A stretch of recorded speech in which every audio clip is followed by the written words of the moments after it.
Hello friends, welcome back to the my new video guys and my YouTube channel. Today friends, we are going to talk about guys, how can we check Bluetooth device name in our Tecno phone. Guys, you want to check your Bluetooth device name, so friends you can check it. And friends, now let's see how to check Bluetooth device name in our Tecno phone. Today I will show you in this video guys. So before starting video friends, first of all go and subscribe the channel guys, click the bell icon, like my video. First of all guys, we will on our phone setting to check Bluetooth device name. And guys, scroll it. Friends, you can see this type of settings. So how can you check your Bluetooth device name? Well, first of all guys, click on this more connection setting guys, tap here guys.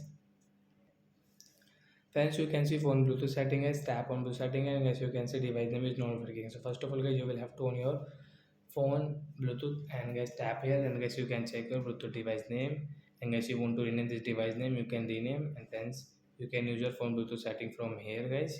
You want to connect any device, you can connect from here. So like that guys, you can check your Bluetooth device name in your Tecno mobile. So that's it guys, thanks for watching the video guys, we will meet on next video. Bye friends.